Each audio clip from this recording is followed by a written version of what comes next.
Hello everybody. Welcome back to the channel where we talk about stuff. Don't forget to leave a like on the video. It is a free and easy way. I was going to see how many times I could snap. It's a free and easy way to support the channel. It helps out the algorithm a lot. Literally just leaving a like lets the algorithm overlord know that people are watching and interested in the video. I am going to have this conversation with you because I know that it needs to be had. I have noticed that this is not a topic that other people bring up quite often. I know, or I assumption, I don't know them. I would assumption that they simply don't care. It's not something that enters their brain's stratosphere, not a thing. Or it just kind of isn't a real issue for them. There's a very finite amount of, I want to say all cryptocurrencies. There's been this kind of illusion that's been presented to us that there's an abundance of crypto because you hear about it everywhere. You go onto a crypto exchange and you see that it is present. You see that you are able to buy fragments of a coin or what have you, whatever you're buying. And therefore, there's this idea that it will always be there. We are entering, we have entered the realm of crypto corporatization, of corporations realizing the value of this market and exactly where it's going to go. It is no coinky dink. It's not a feeling of happenstance that we have happened to hear years ago. A number of analysts and the more popular people within the space, you know, the very wealthy people, announcing that not only are they accumulating Bitcoin, but they think that in the coming years, remember, some of the predictions are for 3.5 years from now, that Bitcoin's going to $1 million per coin. That's a very specific number that has to constantly be said. It's because this is usually the mindset for people as to when you become a millionaire. You get it, a million, yeah. It's a coveted thing within our society that we have, the idea of becoming not only rich, but having $1 million either in the bank or in assets. The way that things are currently moving right now, it appears as if Bitcoin is going to get to $1 million. I cannot tell you when. I do not have a date. It could be in 3.5 years. It could be 5.5. It could be 7 years. The reasoning behind all of this has to do with obviously supply, but also just the amount of people and institutions that we see actually buying up these coins. When we had news a couple of years ago about that 90% of Bitcoin that had been mined was in the wallets of, like, you know, very specific wallets, cryptocurrency wallets, and they were owned by specific individuals. This idea then came to me. Well, of course, not only had they been buying for a while, but the general public, the majority of people on the planet, 8 billion people, hadn't come to the conclusion that this could have become something, but rich people did. That's when I really began to kind of sound the alarm. It's been 2 or 3 years now since that happened, and I've been on this light crusade, if you will, of trying to make sure that people at least know what's going on. And I, from the vantage point of, I've told people my whole life. I figured out investing a long time ago, 15, 20 years ago, more or less. And I've been on this thing where I noticed a lot of people around me were struggling, didn't have the money, didn't have the means, or at least they did, but they were buying sneakers and they were buying scratch-offs. And they did this kind of thing that kept on going back and forth. And every time that I gave information to someone, no one took it. And it was only later on when the thing that I told them about became a thing, was worth more, or You know, they could have made a healthy profit. That's when I always would get these. I wish you had told me. I wish I had. I've gotten so many of those, and I'm certain I'm not the only one. They're actually the most annoying thing in the entire world. I would rather someone be annoyed or upset with me and not talk to me than tell me, I wish you had told me, after I definitely told them multiple times.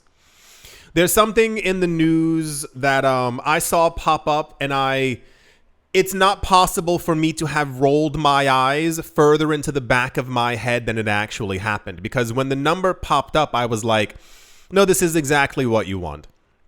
Not talking down to anyone or anything. It's just more of a pay attention to the numbers here. Michael Saylor is the head of MicroStrategy. I refuse to just call it strategy. It's the same exact thing with Twitter and X. I'm not calling something a letter. Can things just have like a proper name? Like, even if they had just called it Bitcoin strategy, just calling it strategy is like, please, it's very pretentious. Michael Saylor was recently in the news and was asked about how much Bitcoin the company wants. For clarity, Michael Saylor and MicroStrategy, they want as much Bitcoin as they can possibly have, because we've heard them say these things many times before. It is literally their motto. They said, even when Bitcoin's above $1 million, we're still going to buy it. It's kind of like walking into a room and you see like gold coin. Like, imagine a room full of gold coins and you walk in and go, one's fine. I'm okay. No, most people would try and take the entire hoard for themselves. So Michael Saylor was quoted as saying that the company now and they do not want to own all of the Bitcoin. He said, we want everyone else to have their piece. The problem is that it's very difficult for anyone to have a piece when you as a company hold 700,000 Bitcoin. The idea of anyone owning a 1/100th 0.01 Bitcoin has kind of become, it's not a dream, it's a fever dream. There are billions of people who do not have $1,000 to their name, and they're not going to have any chance of ever buying 1/100th of a Bitcoin. At the same time, he also mentioned how much Bitcoin the company would like to have. He said roughly 3 to 5, maybe 7% for the company is not too much. I don't think that's too much, he said. That would essentially mean this company wants around 7% plus of all Bitcoin that's actually out there. For those of you who don't have alarm bells ringing in your head in any sort of way, I'm going to give it to you this way. We have had a number of companies announce recently that they basically want to do MicroStrategy-esque kinds of things, so like surrounding Bitcoin. They want to take out debt, whatever the case might be, and they want to buy up, huge percentages of Bitcoin, Ether, and XRP. I am at the point where I feel like all hope is lost. I know this sounds intense. It's because it is. You realize that Bitcoin is basically on its way to becoming like the new world currency, right? I don't. If you don't see that, you're not paying attention, because they've made sure that you're not paying attention. If we have a company holding and owning 7% of all the Bitcoin, if we had 10 companies do that, that would be 70% of all the Bitcoin that exists on the planet in the hands of 10 companies. Not 10,000, not 10 million, not 10 million people either. We are currently existing in a world where things are shaping up to heavily favor cryptocurrencies explicitly. Cryptocurrencies and stable coins are currently the talk of the town, and it looks like they're going to be around for a very long time. This idea of this company, and I mean they're going to get there, that's actually part of the problem. I say this because there are a lot of people always within the comment section, on Twitter, it doesn't really matter where, who kind of have this idea that billionaires are going to save us. We've completely thrown ourselves back into the billionaire's den where this idea of these people taking over the entirety of this market is in some way, shape, or form going to benefit us. And I need to explicitly tell you that that's not going to actually be the case.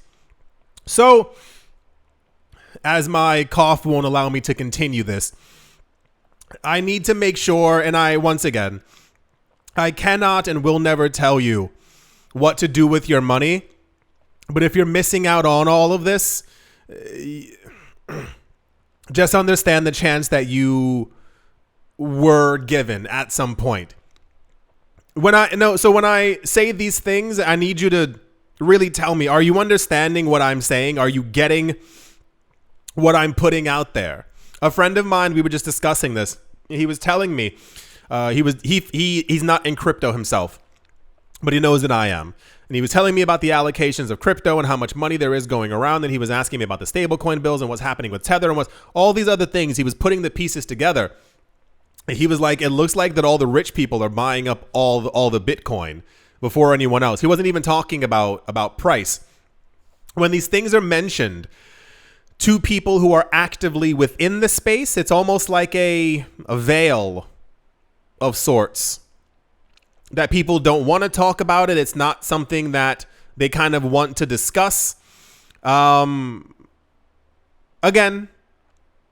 if BlackRock is nearing 1 million Bitcoin, if MicroStrategy by the end of this year is going to also have 1 million Bitcoin,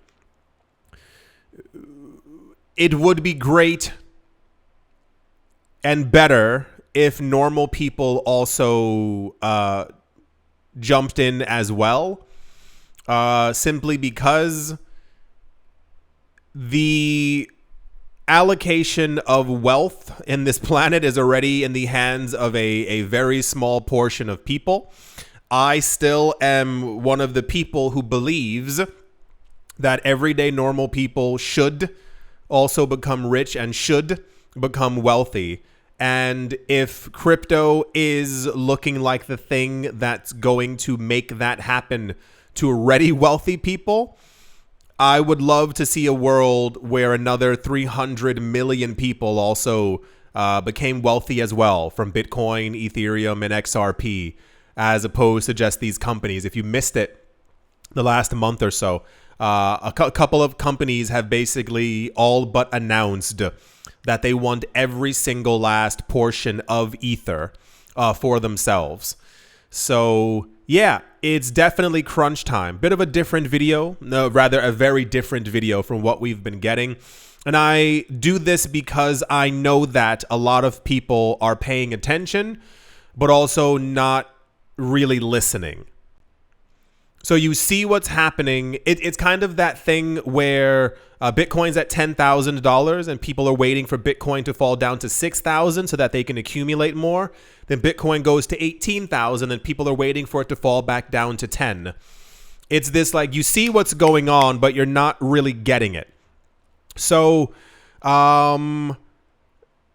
we are probably going to enter a dimension where Bitcoin does go over 1 million, potentially multiple millions of dollars, as has been told to us. And that goes for other coins as well. I'm using Bitcoin as the thing because Michael Saylor's talking about Bitcoin. A lot of wealth is going to be made from this market. It's something that I've been saying for a while. I notice a lot of times if I put that in a video title, like there's money to be made, people will immediately look at the market. They'll see that prices are down by 2% and they go, well, who's making the money? It's these people. It's the people who've been here since 2015, 16, 17 and have slowly accumulated every last bit of this thing that was meant for you and your family and your friends to get away from the old system. As Bitcoin becomes the old system and also becomes the new system, there's a reason why they're buying all of it. There's a reason why this man said they don't think that owning 7% of all the Bitcoin that will ever exist is a big amount. Imagine hearing, this is how the world actually works. Imagine hearing someone say, I don't think owning 7% of all the money that's ever been printed is enough. Now you put 15 people side by side And they all say that they don't think that 7% is enough. That means they own all of it. So, still trying to get the word out there. I'm still an original crypto person, where I believe that Bitcoin's for the masses and not for the people who already have $60 billion to throw into a market. So, yeah. Hopefully we get to a place where we have, I would even love 500 million people who have Bitcoin wallets, accounts in some form or fashion. Yeah. I saw this news and I was like, stop it. Like, the audacity of being able to open your mouth and say the words. I don't think owning 1.5 million, 2 million Bitcoin is a lot. Is that a lot to you? Yeah, it's a lot. It's a lot. Right. Don't forget to have a conversation with your portfolio to see if crypto is right for you. If you think you have enough, if you think you need more, if you think you know people in your life who would also benefit from a 10, 15, 20, 30x in prices over the next couple of years, because that's where it looks like it's going. I do sincerely hope that you've all enjoyed. I do hope you understood what I'm saying. I hope you all are having a great day, morning, afternoon, evening, wherever you are, wherever you might be. I do hope that it is absolutely fantastic. Thank you all once again for watching, listening, liking, commenting, and supporting the channel, and I will most certainly be talking to you all soon. See you.